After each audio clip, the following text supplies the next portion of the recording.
Stop it. You're warm enough, I'll shut it up. No, Michelle's always cold. Done for you. Okay, no, good. What if we turn on the radiators if we Is it need it? bothering you? What if we turn on the radiators if we need it? Well, it'll take an hour to warm the big furnace up. Okay, so we are on. Have been talking about this struggle that we've been addressing, dealing with as to young adults who have walked away from church for various reasons. A couple of weeks ago, we were in Matthew 18. We were looking at some characteristics of the community of believers that Jesus wanted to sort of be the values that his community, the community of believers in him operated on. You'll remember, if you turn back to Matthew 18, where 2 or 3 gather in my name, there I am with them. So Jesus is a part of this community. He helps create this community, but it requires work. And the rest of this chapter is kind of about the work that kind of community asks of us. Deference to each other, welcoming each other instead of pushing each other away. Especially those who are vulnerable, and all of us at times are vulnerable. He talks about his community as, to be a part of the kingdom, you've got to be like a child. And then he's going to talk about the community as little ones, as children, and we all are in some way or the other in that category at times. We're all, somebody made the point, made the comment that the community of believers has to have room for the average and the strugglers. And I think we're all sort of in that category from time to time, average and strugglers. He talks about searching for the wandering. He talks about dealing constructively when sin does arise in the community. He talks about agreeing with one another, not meaning I think that we never see the world differently, but in prioritizing unity and prioritizing working together. Unlimited forgiveness. Remember Peter's statement, thinking he's magnanimous. Do I forgive my brother when he sins against me up to 7 times? And Jesus kind of blows up his metric by saying, 77 times. In other words, just keep forgiving. Just don't keep track. Just keep forgiving. Last week, then we spent some time talking about what he means when he talks about causing the little ones to stumble, being a cause of stumbling in the community instead of a cause of strength and unity and all these things we're talking about. And so we spent quite a bit of time, I think, talking about that idea of how we can sometimes inadvertently, sometimes perhaps more intentionally, how we can sometimes cause people to stumble. And I think we made some good points in that. We talked about some of the ways that can happen. As a way of sort of rounding off that discussion and leading us a little further into this idea of community, though, I thought I would mention to you a guy I'm acquainted with. I can't really call him a friend. I don't know him that well, but I'm acquainted with him. He's a minister in Pennsylvania. His name is Jimmy Hinton. And several years ago now, probably 10 years ago now, Jimmy actually, sort of unusual in Churches of Christ, he took over as the minister at the church where he grew up and where his father had been the minister. And one of the things that happened very early on is accusations against his father of sexual abuse of children. And Jimmy was the one who actually took those allegations and reported them. And so his father was found guilty. His father ended up in prison, and Jimmy has been a part of that congregation since. And I've often thought about that story and thought about what it would take to you know, to do that, or what, you know, the commitment to the community of faith that shows. And I mean, I know that, you know, it's the right thing to do. I know it's, you know, legally the right thing to do, morally the right thing to do. But all that said, it still would be very difficult. And it still demonstrates, I think, that commitment that he had to that community, that even in this situation, you know, he didn't shuffle off the responsibility. He could have easily, I think I would have said, you know what, I can't make this determination. Somebody else is going to have to do this. I think I would have basically punted on the whole thing, quite honestly. Right or wrong, I think I would have done that. He chose to make that commitment, and I'm you know I've got admiration for that, because I think that's sort of indicative of the kind of community that Jesus says we should have as believers. The kind of commitment to that community that we're supposed to have. And this connects for me because I really think, based on the things we've talked about, I really think a lot of young adults walk away from church because they think, for various reasons, that the church believes X or Y or Z, that the church is against X or Y or Z. I don't think they always walk away because that has been their direct experience. Sometimes it is, but not always. And I think part of the problem comes because in some of those cases, I think those young adults have not experienced the kind of community in which they can see something different, in which they can say, you know, look, my church isn't this, but my experience of the church hasn't been X, Y, or Z.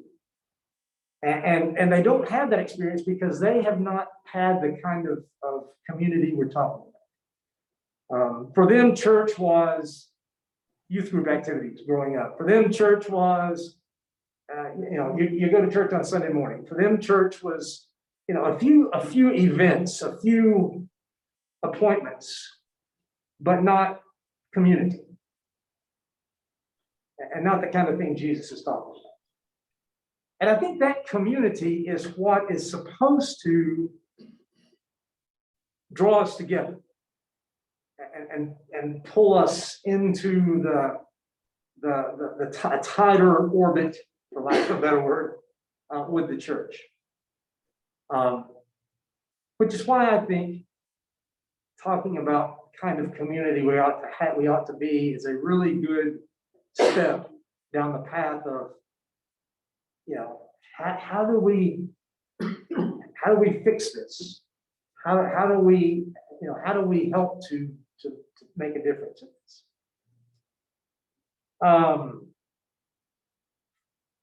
Comments or questions or thoughts right up front as we get into this. Yeah, I mean, I think that's fair. And I think sort of what you're hitting on is that it's really not enough for an individual congregation to just not comment on something. You know, there's a situation like that. I mean, you see all these stories of use in various churches. And I mean, to just say, oh, that's other churches, and not really, not make a stand on anything. I think that's something people see, and that's something people notice. And I think sometimes not giving an answer can be just as bad as giving the answer that someone doesn't want to hear. Okay. Yeah. Other thoughts, comments? All right. It may be an accurate statement of the problem, but it's not fair to the church. Well, speak up just a little bit, Matt. Sorry about that. Not a fair to the church to sort of do there's something on which that confirmed. Okay, Matt says it's not a fair way to treat the church to divorce yourself based on what you think might be happening. It reminds me of some cases I had when I worked as a prosecutor in student expulsions, where people would get involved in these horrific fights based on rumors over Facebook that somebody said something about somebody else's boyfriend. It was never confirmed at all, but just the suggestion out there was enough to inflame people's passions and make. So, I mean, I don't know that I would disagree that it's not exactly fair. But I'm not sure what to do about it, other than to be the kind of community where if people have eyes to see, ears to hear, if they're interested, they can see an alternative. They can see something different than what the stereotype is of church. And I don't say that to say that they always an inaccurate stereotype. There are certainly enough stories about, for every church like the one in Pennsylvania where Jimmy turned in his father, there are plenty of stories as well about churches that hide abuse, that move personnel around, that make accusers, that attack accusers, and that victimize them all over. That's just one example, but there are plenty of stories to choose from. And we can't control all that. We can't fix all that. There's not anything we can do about it. What we can do is create a community where the things that Jesus wanted us to value, the things that I referred to just a minute ago from Matthew 18, are the things that sort of dictate what we're going to be and who we're going to be. And it does take a lot of work and a lot of effort. And that's one of the things I think you get out of that Matthew 18 passage. It's going to require us to turn to focus on those things and to value those things and prioritize those things so that we are the kind of community that we're talking about. Sometimes it's hard to know what to do, though.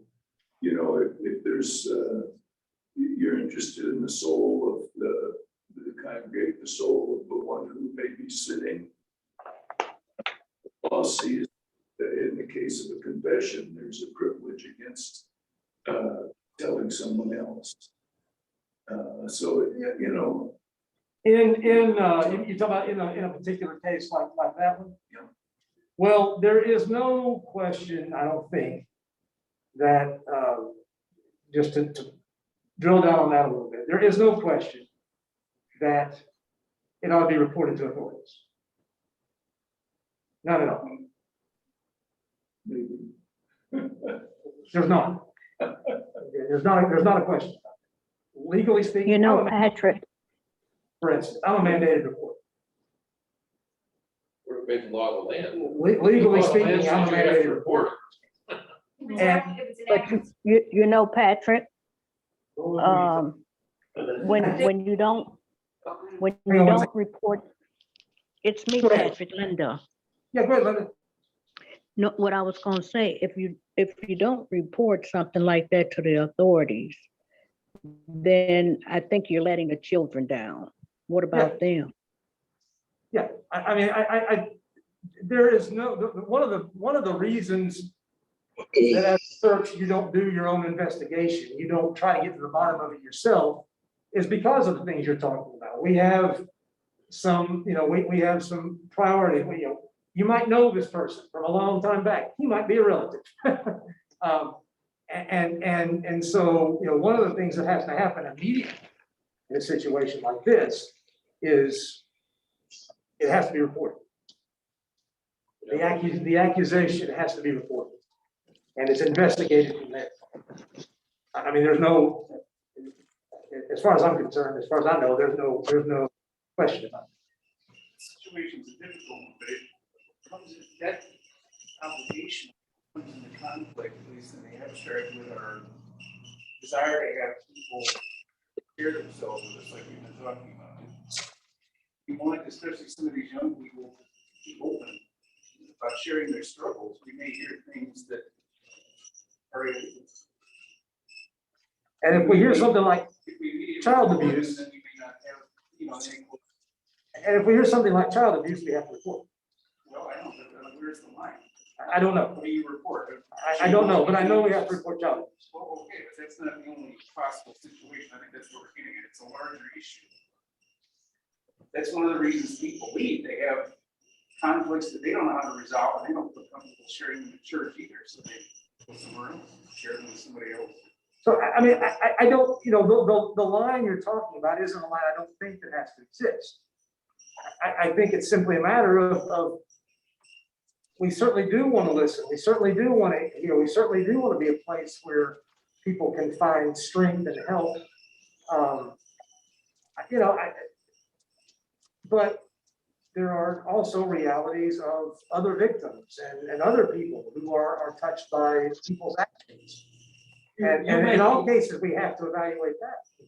You might be thinking of something that doesn't rise to the level of a criminal offense, which sexual abuse, child abuse, whatever it might be, that does, and that needs to be reported. If you're talking about some other issue among people, in the church, it might not be a criminal matter. In that case, then, no, you don't necessarily report it, or you have to think about, okay, what are the implications, but when it's a criminal matter, then you don't really have a choice. And certainly when it's a matter of victims who can't stand up for themselves and who can't, we have an obligation. And I didn't mean to necessarily get hung up on that particular issue. I think it's worth talking about. I didn't necessarily mean to get hung up on that particular issue. And it does raise the question of, how do we deal with it? How can we be a community where we're characterized by love for one another, care for one another, but also a recognition that there is a standard that we're called to as Christians. There's a certain kind of walk, a certain kind of life that a Christian should live. And sometimes that can get hard to do. And sometimes, if somebody is bound and determined to live a certain kind of life, it's probably not going to be long before they're kind of uncomfortable at church. And on the other hand, though, if somebody is,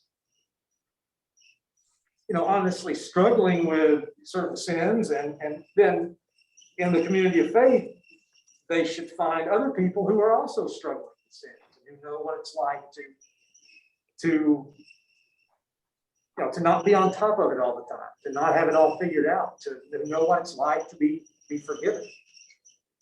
Our first text that I sent you this morning is from John 15. And it's sort of one that I think sort of lays a foundation for everything else about this community that we're talking about. My command is this: love each other as I have loved you. Greater love has no one than this, to lay down one's life for one's friends. So that's where we start, right? In this community. We love one another, and the standard is love each other as Jesus has loved us. And how has Jesus loved us? Well, he's laid down his life for us. And so as believers, we lay down our lives for one another. As people who are committed to following him and who have received his forgiveness in that way, we turn and we love in the same way. Anybody have comments about that or thoughts about that?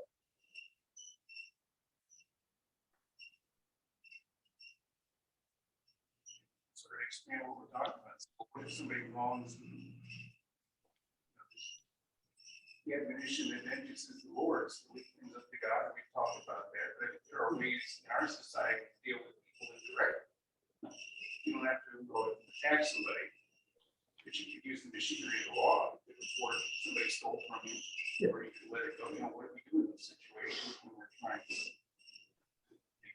I mean, you know, Matt was asking, what do we do in those situations where we've been wrong, where we could turn to the law, to the courts. I mean, I think Paul's fairly clear on that, and there's some debate about what he says, but I mean, he certainly does seem to suggest that our first recourse ought not be, you know, go to court against an unbeliever. That's not necessarily though, it's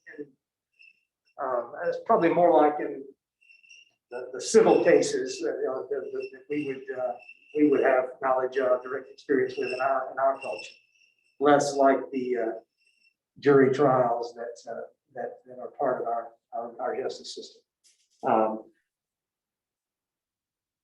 You know, I certainly wouldn't. But yeah, but I mean, it's all of this. If we prioritize the community of faith, if we prioritize loving one another as Christ has loved us, how will we act toward each other? And that's not going to answer all the questions, but that's where we begin. You know, It's difficult because in so many other communal circumstances, you can just get rid of Right. that are problematic, and that's how you deal with the issues. But in the church, you can't just do that. I mean, well, I guess there are some exceptional circumstances where it's justified, but the Bible seems to reserve those for rare circumstances and expects us to deal with the others. that's true. I mean, we don't have the luxury of choosing always our the other members, the fellow members of our community of faith. I mean, we sort of do when we are looking around for a church, or we that's one of the things we probably take into account. But but we're sort of stuck with each other. We're sort of stuck with each other, and so we have to take that seriously, to recognize that's the reality, and how do we then deal with disagreements? How do we deal with things that people feel strongly about? How do we deal with it? And what do we do? How do we move toward unity and toward love for one another, when there's a lot that could divide us and could drive us apart? We could call that the catch of the gospel. Yeah, the catch. Yeah. I mean, there's a catch there, you have to love one another, whether you feel like it or not. Yeah. Right? So I mean, you're also taking on God's nature when you do that. It's not always easy. But like God. That's why it's nothing less than laying down your life for one another. I mean, it requires that kind of commitment sometimes, that kind of willingness to forego. Paul often talks about acting not just in your own interests, but in the interests of each other, and one another's interests. And that's hard. That's not an easy thing. Fortunately, we can spread it out over our life. We don't have to be the one big thing like Right. Jesus on the cross. Hopefully none of us will ever face that, but we can spread it out, over our lifetime and put it in the break. That's how it usually works out. That's the model though, right? That giving up of our own interests for the interests of one another. And that's, I mean, it's just as hard as it sounds like, right? And again, we're stuck with one another. I love the little, I've quoted it before, but I love the little rhyme I heard somewhere: to live above with saints we love, oh, that will be glory. But to live below with those we know is quite a different story. And it's true, I mean, there's sometimes that's absolutely the way it is. But that doesn't let us off the hook. We're still required to have that care for one another. Even the people who, as we're talking about, have said, you know what, I'm turning my back. Jesus, the little parable about the sheep and going and finding the sheep, sort of suggests to us that we don't let them go that easily, you know, we don't let them walk away quite that easily. We'll turn to Romans chapter 12, if you would, Romans chapter 12, verse 3 and following. Would somebody read Romans 12, 3 through 8 for us? Because of the privilege and authority God has given me, and I got screwed up a little bit. God has given me, I give each of you this warning. Don't think you are better than you really are. Be honest in your evaluation of yourselves, measuring yourselves by the faith God has given us. Just as our bodies have many parts and each part has a special function, so it is with Christ's body. We are many parts of one body and we all belong to each other. In His grace, God has given us different gifts for doing certain things.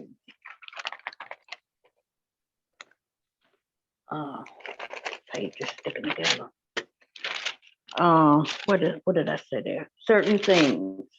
Well, so if God has given you the ability to prophesy, speak out with as much faith as God has given you. If your gift is serving others, serve them well. If you are a teacher, teach well. If your gift is to encourage others, be encouraging. If it is giving, give generously. If God has given you leadership ability, take the responsibility seriously. And if you have a gift for showing kindness to others, do it gladly. Don't just pretend to love others. That's Really, right there, that's thank it. Oh, okay. you.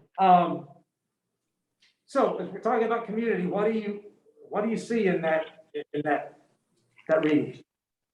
Take humility, Humility, the big. not thinking more highly of yourself than you are, but thinking of yourself. You know yourself. Yep. You don't puff yourself up. Okay. In some unrealistic way. All right, good.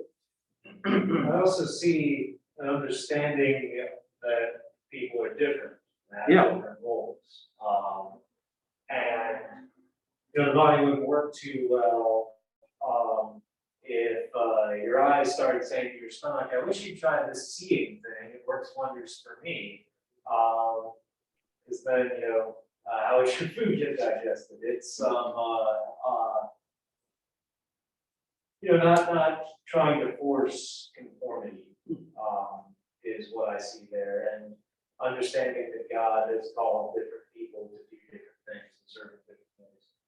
I think that's really important that we're not all alike. And you know, Dan mentioned humility. We can sometimes, and you know, kind of get into the idea that, you know, the way we do things is the right way, and you know, and our gifts are the important ones, and we can at times forget that God has equipped others in different ways, and that the body is made more well-rounded because of it. The community of faith is better because we have different gifts, and so, you know, Paul says we should be responsible for using those gifts to the best of our ability. And I think, you know, one of the implications there as well has to be that as the church, as the community of faith, we've got to encourage that, and we've got to be willing to sort of recognize that those gifts are that people's gifts are different and are gifted in different ways, and encourage them in the using of those gifts.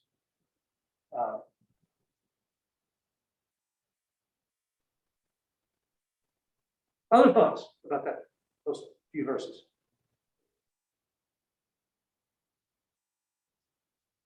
That body thing is something Paul comes back to a lot. He very often thinks of the church, the community of faith, as the body of Christ. And he really means the local church. I mean, you can extend it to the church, sort of universal, but he really has in mind the local embodiment of the church, where you are.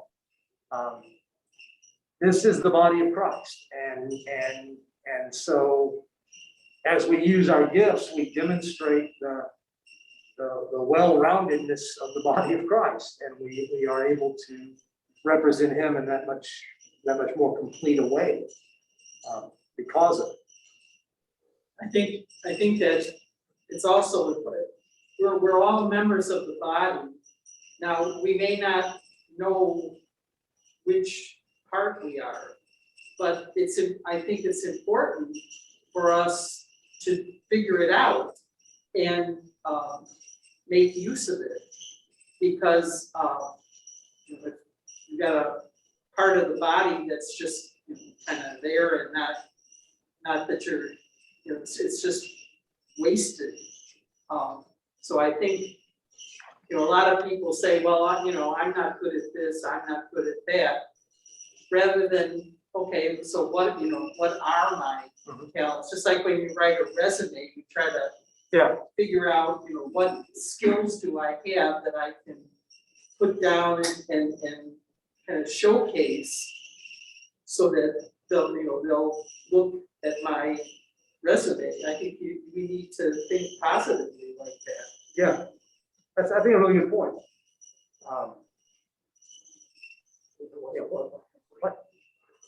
What has God called us to do? What has he called us to be involved in? How do we know that, by the way? Experimenting sometimes? God usually doesn't exactly with knowledge that you're phenomenal at a certain thing. Yep. You could be exercising. Yeah, often it's trying things out. It's often that's one way. How else does? Don't discount what you're passionate about. Yep. And what's, what you're passionate about. And I think sometimes if there's an issue that's really important, really near to your heart, I think that passion and the energy you get from pursuing that can be what God's calling you. I think you're right. I think passion, what you're passionate about, has a lot to do with it often, as what God is calling you to. That's really good. And sometimes, see, that can be hard. And I think sometimes people get frustrated because they come into a church and they have an idea about something and they want to get something done and they feel strongly about it, and they struggle to find other people who feel that strongly about it. And they can really lose heart because of it. And I think that's a really good point, Josh, and something to be aware of, that when people come among us or are among us and say, I really feel strongly about this thing. We ought to be saying, I think, how can we help? How can we support that? Maybe we don't have that strong passion about it yet, but maybe we will. And let's see how we can help. Let's see how we can do this. Well, then that comes back to what we were saying about the body. Yeah. If we have that awareness that not everyone's faith is going to look exactly the same as ours, not everyone's going to be called to the same things, that can give us more, that can make us better at navigating this. That's right. There's a line here in verse 5. So in Christ, we, though many, form one body, and each member belongs to all the others. That's really a line that in recent years has stuck with me. We belong to each other. It's a way Paul's saying that I think that we don't operate in little silos in the church. We operate in connection with each other. And we are a part of each other's lives, and so the things that we do individually also are shared with the church as a whole. We got to keep in mind that no one has all the talent. That's right. We might be egotistical enough to think we got all the talents. We don't need these other people. They're out there on the edge, but nobody's got all the talent. So that's, I think, an important thing to remember here. Yep. But I was just thinking, sometimes we don't really realize what our talents are until middle age. I've discovered a couple of mine, I'm a little slow learner, but about 35, figured out a couple things. So here the young people are leaving the church, and maybe they haven't really figured out what their talent is yet. Maybe. You know, ideally, you come out of high school and you got a pretty good idea, well, what your talents are and which direction you want to go, but most high schoolers they haven't figured that out yet. They go to college, a lot of times they don't figure it out until after they graduate. I've seen that. They get a degree here and they end up in another career way over here, because they never figured it out when they went through college. Kind of the same thing. But I'm just saying, these young people need to give the church more time. Not only, so they develop, and as they're developing, then they realize what their talents are, then they can plug them in. Maybe they wouldn't be so quick to leave. I think it's certainly true that we sometimes don't discover our talents until later, a little later in life. Some people get I think to that's- senior that's- citizens, they start a new ministry or something, But, they didn't think they'd ever do, they become missionaries. I've heard of people that, yeah. in their 60s, they retire, they go to Zambia and become a missionary. They never thought of themselves. as a But I don't think that people should just wait around in the church to figure out what their talents are. I think that or should be made to wait around until they figure out. I think, I think people ought to, even if they're not sure, let's help you. Let's help you get that way. Let's help you investigate this and oh, you care about that. Well, let's investigate that too. Let's encourage you in those efforts. And that's hard. It requires some commitment. It requires some investment in one another. And that can be tough. It can be tricky. We don't have a lot of time and a lot of energy. But I do think that's part of what we're called to. Part of, I haven't heard anybody really say this specifically yet, though probably we've talked around it a little bit. Part of how we find our talents and our abilities and the things that matter to us in the church is through other members of the church.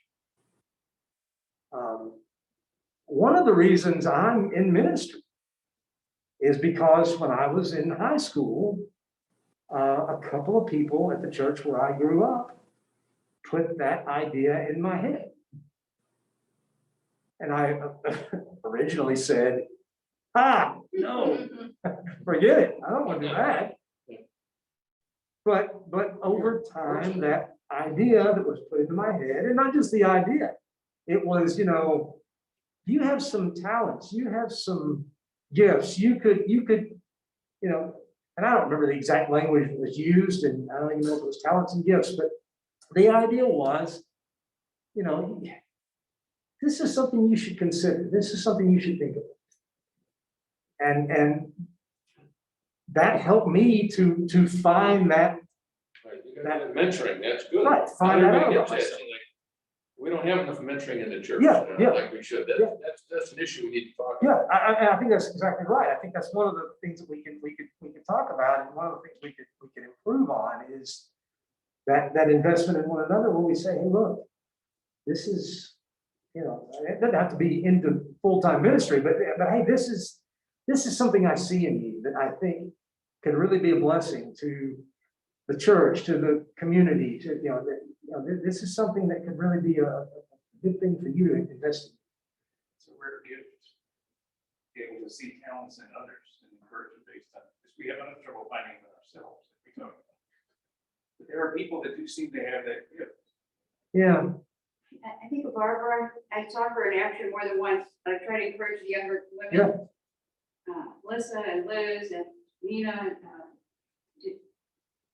we had our ladies Bible class, right? Yeah. When you're gonna lead a prayer here. Yeah, absolutely. And I think her mother did that for her daughters, so it could be learned.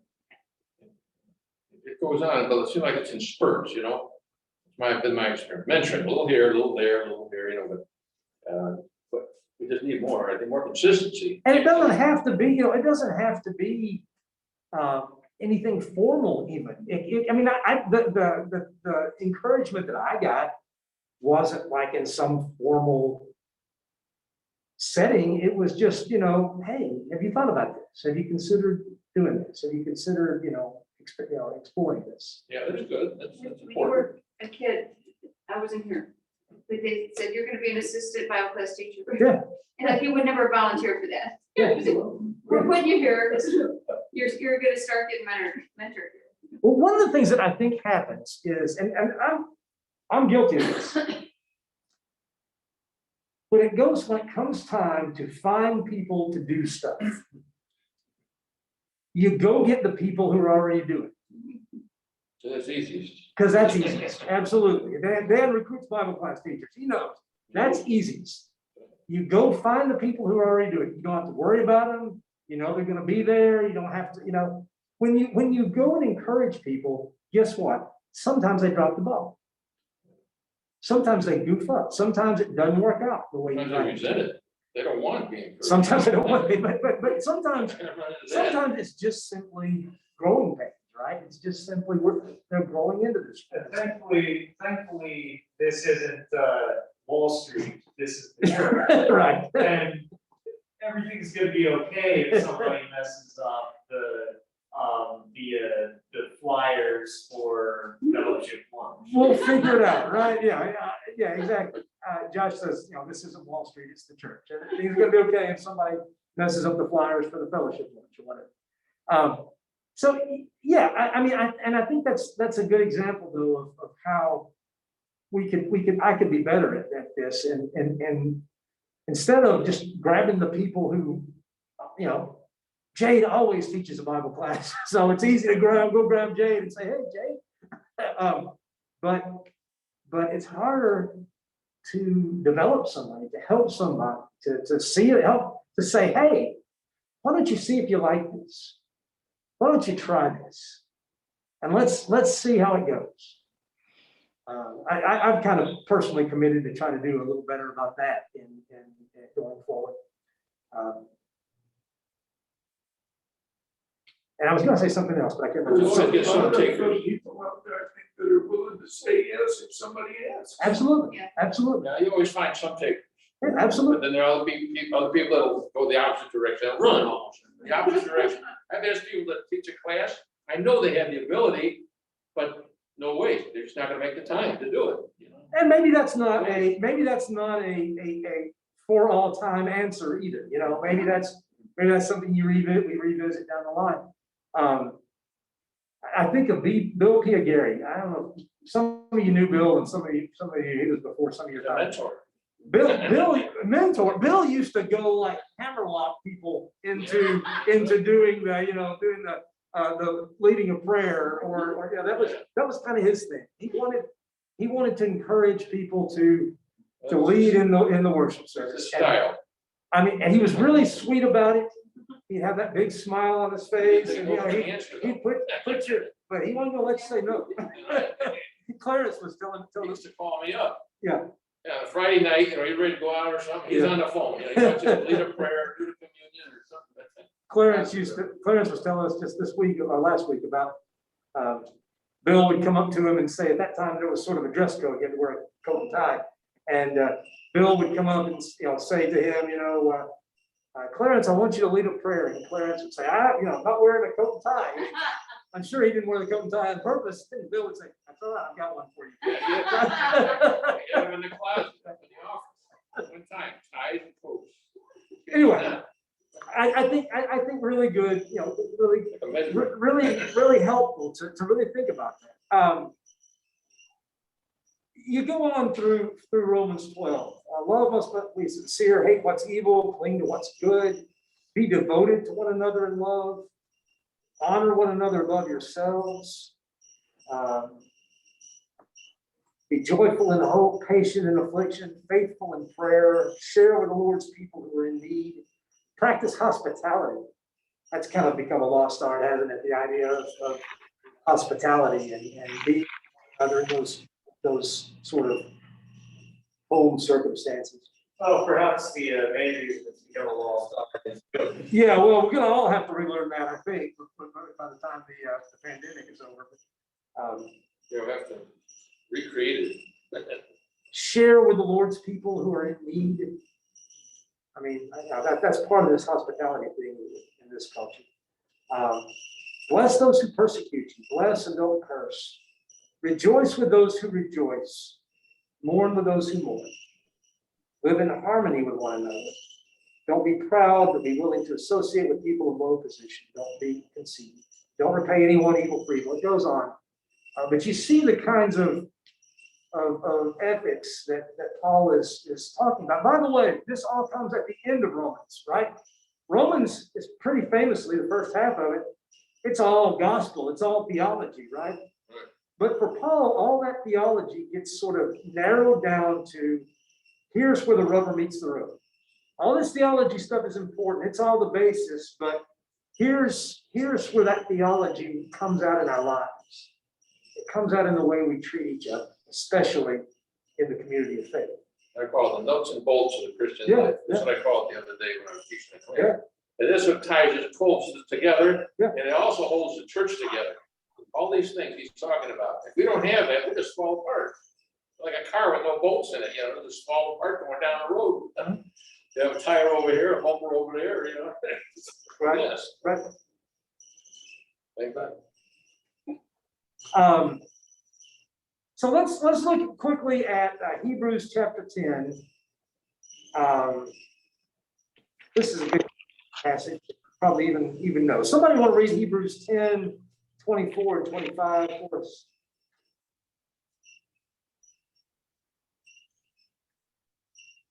And let us consider how we may spur one another on toward love and good deeds.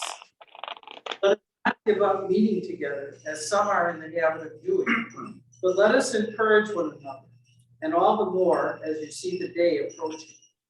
So, I mean, this is obviously the one that you beat each other up over with when you miss church. But notice he doesn't say, let's not give up meeting together on Sunday morning. Well, He just that would says, contradict Acts, where they did get together on Sunday. he just says, let's not give up meeting together. Now, Sunday morning is one of the times we meet together, so we shouldn't give that up, right?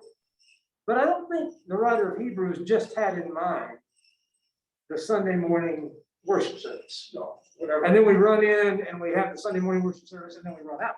Could be right now, Wednesday night. It could be anytime, right? It could happen anytime. Because the point of it is encouraging one another, spurring one another on toward love and good deeds. Community takes time. It takes being together. Certainly, I mean, hopefully on Sunday morning for sure, but a couple of things come to mind. One is, how do we make sure that encouraging one another and spurring one another on is something we do on Sunday morning? And how do we make it possible to do that also at other times during the week and in other places and in other situations? When we try to be like Barnabas, remember the son of encouragement, right? Yeah. Book of Acts. Yeah. He's our model for encouragement. Yeah. So just try to model him, I guess, because he was great at it. I mean, this text kind of reminds us that the burden is on us to take that responsibility, to find ways to encourage, to spur each other on, to help each other in our walk with the Lord. And I know it's hard because, in some ways it's harder because we're so fragmented and we live so far apart sometimes, and we have there's so many things working against it. In some ways, though, I mean, this is just an illustration of how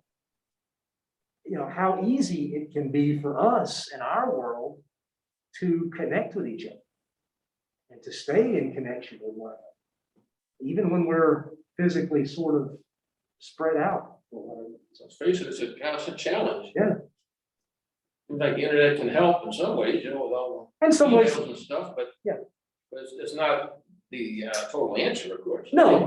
Just to be together, face to face, that's the picture I get in the Bible. Of course, they didn't have email back then. Right. Computer, but I think Paul would have used it. Sure. Possibly if he had it at his fingertips. But I don't think that would have been his main ministry. I think he would have been out there with the people, Well, I think. traveling around, meeting them. I think the point is, we have resources, we have several different ways that we can connect. And again, if we're gonna have the kind of community that we're talking about, I don't think it's something we can just have touching base, one time a week on Sunday morning. We've suffered socially, Yeah, and it's hard, I'm struggling with New Year's Eve, am I gonna have? I'd love to have people, I don't, but what's the prudent thing to do? I know.